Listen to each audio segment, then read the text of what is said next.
कैसी घटना घटी थी जब आज के इतना साल पहले आप परिक्रमा लगा रहे हैं? ये मेरी लेकिन आप उस समय जानते थे कि ये लोग लूट लेते, फिर भी आपने परिक्रमा हाँ में। जानते हुए गए थे हम। जी अपने गुरु का जो वचन थे वो हमको पूरा करना था। जी जी जी गुरु ने कह दिया जो वचन है पूरा करना। और आज भी हमारे अगर गुरु बोल दे, जो भी बोल दे हमारे गुरु जी, उसको हम पूरा करेंगे, चाहे हमारे प्राण भी चले जाएंगे।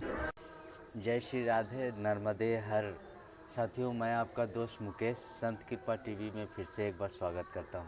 साथियों, इस परिक्रमा की यात्रा में बहुत सारे संत महात्मा मिले, लेकिन आज हमें एक त्यागी जी मिले हैं जो माता की एक बार परिक्रमा लगा रहे थे। और उस समय की बात है जब कोल भी लो उस समय बहुत परीक्षा लिया करते थे। आजकल तो सरल और बहुत अच्छा मार्ग हो गया है, आजकल वैसा कुछ नहीं है। और ये वीडियो बनाने का मकसद ये नहीं कि मैं आपको डराऊं, मैं खाली ये जानकारी देना चाहता हूं कि मैया का ऐसा प्रेमी लोग भी थे जो इतना कष्ट सह के भी परिक्रमा लगाया करते थे। तो आइए आज उनसे मिलवाता हूं, उनका दर्शन का आप भी लाभ लीजिए। तो महाराज जी, हमसे जुड़े सभी भक्तों की नर्मदे तरफ हर। से मैं आपको दंडवत करता हूं गुरुदेव। नर्मदे हर। गुरुदेव, वो कैसी घटना घटी थी जब आज के इतना साल पहले आप परिक्रमा लगा रहे हैं? ये मेरी 27 साल की उम्र थी, मैं अयोध्या से निकला जी जी और हमारे गुरु भगवान ने परिक्रमा मेरे को शुरू कराई ओमकार जी से। जी जी उस समय पर सरदार सरोवर डैम भी नहीं बना था, पुनासा डैम भी नहीं था। जी जी उस समय पर लखनगिरी महाराज एक बियाबान जंगल में रहते थे, सूलपाणेश्वर झाड़ी में। जी जी तो जब मैंने 3 साल 3 महीना 13 दिन की परिक्रमा की थी, जी जी 3 चतुर्मास किए थे उसमें मैंने, जी बहुत आनंद आया था। भील लोग लूट के सब वस्त्र छीन लेते थे जी जी जी और मनो मैया की सब कृपा थी, जी तो सांस नहीं तोड़ा और चलते रहे। जी तो आनंद बहुत आया, जी जी। सब उनकी कृपा है। तो महाराज जी, आज तो बहुत सरल हो गया है, लेकिन आप उस समय जानते थे कि ये लोग लूट लेते, फिर भी आपने परिक्रमा हाँ में। जानते हुए गए थे हम। जी हाँ जानते हुए गए थे। हमारे गुरु का जो वचन थे वो हमको पूरा करना था। जी जी जी गुरु ने कह दिया जो वचन है पूरा करना। और आज भी हमारे अगर गुरु बोल दे, जो भी बोल दे हमारे गुरु जी, उसको हम पूरा करेंगे, चाहे हमारे प्राण भी चले जाएंगे, लेकिन दम नहीं तोड़ेंगे। हर चीज़ का सामना करेंगे धर्म के लिए। तो हम बिल्कुल तैयार हैं प्राण देने के लिए भी। हाँ, जी जी जी अपने सनातन को बचाने की पूरा प्रयास है और करेंगे और होगा, जी ये जी सत्य है। हाँ तो साथियों देखिए, आज भी गुरु निष्ठा का दर्शन होता है। कैसी गुरु निष्ठा होनी चाहिए, हमें सीखनी चाहिए संतों से। महाराज जी, तो एक बात और कहना चाहेंगे, बहुत सारे भक्त लोग ये जानना चाहते हैं कि भगवान को पाने का सबसे सरल मार्ग क्या है? भगवान को पाने का सबसे सरल तो एक राम ही नाम है सबसे बड़ा। जी जी भगवान से प्रेम रखोगे तो परमात्मा तो प्रेम में ही रहता है। तुम्हारी धन दौलत देने लेने से ही परमात्मा प्रसन्न नहीं हो सकते। जी भगवान तो प्रेम में और भक्ति में प्रसन्न होते हैं। जी। वो प्रेम का क्या स्वरूप होगा, थोड़ी सी बता दीजिए। प्रेम का स्वरूप ये है सच्चे मन से, सच्चे भाव से, अपनी श्रद्धा से। जैसे संसार में प्रेम भीतर वाले जो मन तो चंचल होता है, जी जी कहीं भी जा सकता है और जाता है। उसको कंट्रोल करने के लिए सिर्फ एक ही मंत्र है, सिया राम में सब जग जानी। जी राम ही का नाम सत्य है और वही में जो मन चंचल रहता है कंट्रोल हो सकता है। जी जी हाँ, और इसी में आनंद है। जी। तो अब महाराज जी, आपने तो डंडवा उस समय परिक्रमा लगाई है, तो मैया का कुछ अनुभूति हुआ हो तो? अनुभव बहुत कुछ अनुभव है, जी, बहुत थोड़ी कुछ सी अनुभव है। भक्तों को बता दीजिए जिससे उन्हें बहुत बल कुछ मिले। अनुभव हुआ है। हर चीज़ का ज्ञान होता है, दया का, धर्म का, कहाँ क्या है, पूरा ज्ञान की प्राप्ति होती है मैया के चरणों से। और दूसरा एक है सबसे बड़ा कि परिक्रमा में निकले अपन जी है, तो भाव से, तन मन धन से अपन जो एक हर चीज़ का, जैसे आप लोग अभी परिक्रमा में निकले हो तो आपको 1 महीना लग जाए, तो इस समय पर आप सन्यासी उसमें हो, सन्यास ले लिया आपने, परिक्रमा में चल रहे हो, जब तक गृहस्थी में नहीं माने जाते। जी ये सत्य है। जब तक नर्मदा परिक्रमा में आप हो, जब तक आप सन्यासी में हो। सन्यास ले लिया है आपने, गृहस्थी में नहीं माने जाते हैं। घर पहुंच जाओगे, अपने नियम पालन पर गृहस्थी में रहने लगोगे। नहीं, अभी तो आप भी साधु महात्माओं की तरह सन्यासी में हो। जी जी जो भगवान की शरण में जाता है, जो राम का बन जाता है, जी उसका उद्धार तो हमेशा होता है जी और होएगा।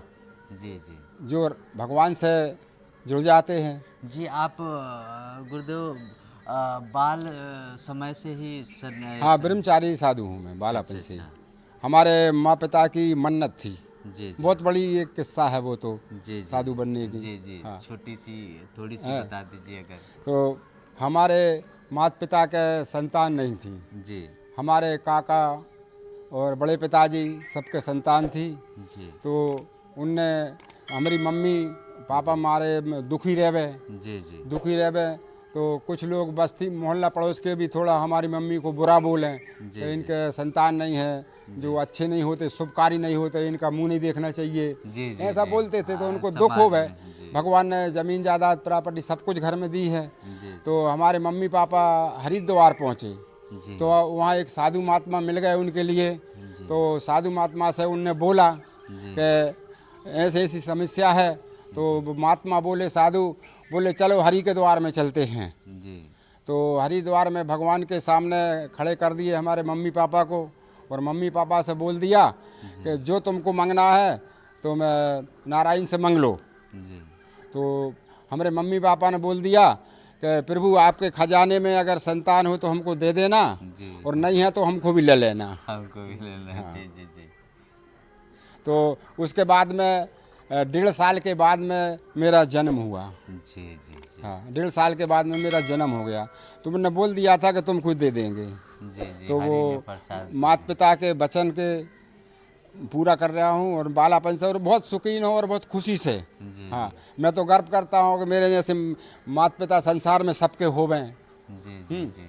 सबके होवें। जो भक्ति में सपोर्ट करें हरि को पाने के लिए। तो सब उनकी कृपा है। नर्मदे हर। साथियों, मेरा सौभाग्य है कि ऐसे महात्मा का मैं दर्शन कर पा रहा हूँ। हरि गुरु की बहुत सारी कृपा हुई जो हम इस मार्ग में आ पाए। हमें बहुत अच्छा लगा महाराज जी से मिलके, और आप भी कमेंट करके बताना आपको कैसा लगा। महाराज जी त्यागी संत है, और हमारे सनातन धर्म में अलग अलग प्रकार के संत होते हैं भगवान के। जैसे कोई प्रेमी भक्त होता है, कोई त्यागी होता है, कोई तपस्वी होता है। तो सब भक्तों का आनंद प्रभु लेते हैं। जी गुरुदेव, तो हम आपसे यही आज्ञा चाहेंगे गुरुदेव, अगर कुछ कहना चाहें नए साधकों के लिए जो अभी अभी भक्ति शुरू करना चाहते हैं, तो वो उनको तो अभी कुछ तो नियम ऐसा है बताना चाहें जो। कि नियम तो उसमें नियम पालन करने में तो एक सबसे बड़ा तो श्रद्धा होना चाहिए। जी जी श्रद्धा है तो सब कुछ है। जी जी है, जी जी। श्रद्धा होना चाहिए सबसे बड़ी तो भगवान के प्रति। श्रद्धा और विश्वास। और ना तो कुछ लोग तो देखो ऐसा है कि भगवान के दरबार में जाते हैं तो पहले अपनी इच्छा रख देते हैं कि मुझे जो चाहिए है। तो इच्छा रख देते हैं कि मेरे को जो चाहिए है। भगवान से मांगो मत। जी बगैर मांगे तो जितना देंगे वो कि तुम ले नहीं पाओगे। जी है, तो मांगो मत, भगवान से श्रद्धा रखो तो तुम्हारी इसका इच्छा पूरी होगी। जी। वो तो सर्वत है, तो हाँ, सब जानते सब जानते हैं, मांगने की कोई ज़रूरत नहीं है। जी जी मांगने की कोई ज़रूरत नहीं होती ना भगवान से। जी जी। और मांगना भी बिन मांगे ज़्यादा मिलता है। अच्छा हाँ, अच्छा। बिन मांगे ज़्यादा मिलता है ना। साथियों, गुरुदेव ने कितना गूढ़ बातें बता दी। आप मांगते हैं तो आप अपने सामर्थ्य के अनुसार मांगते हैं, लेकिन हरि देते हैं तो अपनी सामर्थ्य के अनुसार देते हैं। देखो, इसलिए अरे मांगना ना सुदामा चाहिए। जी ने तो कुछ मांगा नहीं था ना। जी जी भूखे पानी पी के भी वो अपने बच्चों के साथ जैसे भी दुख सुख से पड़े रहे और मांगा नहीं। और जब प्रभु की कृपा हुई तो बिन्ने सुदामा जी को अपने बराबरिया बना दिया कृष्ण ने। जी जी जी। है, तो मांगो मत, श्रद्धा रखो। तो कितनी मुसीबत उठाई, कितनी परेशानी उठाई सुदामा जी ने, और मुसीबत फिर भी बिन ने अपना साहस नहीं तोड़ा। और उनकी पत्नी भी साक्षात देवी का रूप थी उनके साथ में, पतिव्रता नारी थी।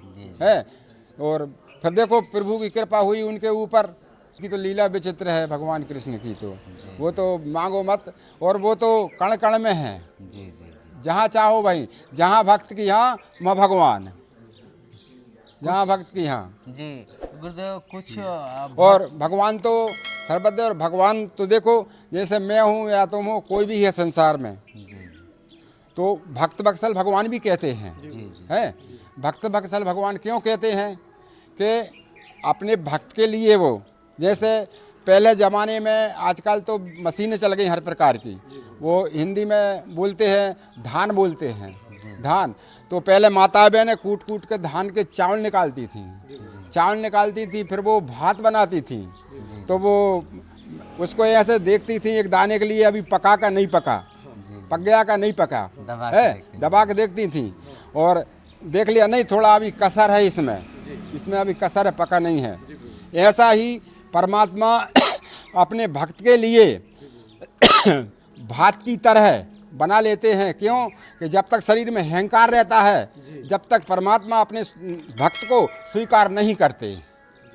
हाँ, भगवान भक्त के लिए भात की तरह कर लेता है जब स्वीकार करता है परमात्मा। क्यों कि जब तक शरीर में तुम्हारे अहंकार रहेगा, ऐसा चावल का छिलका कूट कूट के माता बहनों ने अलग कर दिया और चोखा चावल अलग कर दिया, ऐसा भगवान कूट कूट के भक्त के लिए और उसके अहंकार निकाल देता है।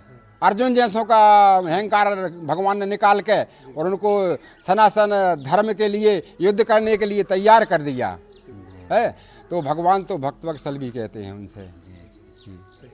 जय श्री राम। जय श्री राम। गुरुदेव, आपसे मिलके हमें बहुत अच्छा लगा। साथियों, हम आशा करते हैं आपको इतने सारे सत्संग में से कुछ बातें ऐसी पकड़ने को मिला होगा जिससे आपके जीवन में परिवर्तन आ सकता है।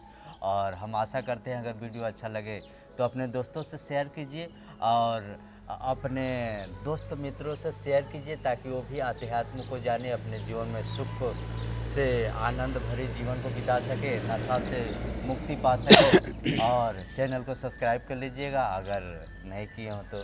फिर हम मिलते हैं किसी अगले साधु महात्मा के साथ। जब तक के लिए जय श्री राम, नर्मदे हर।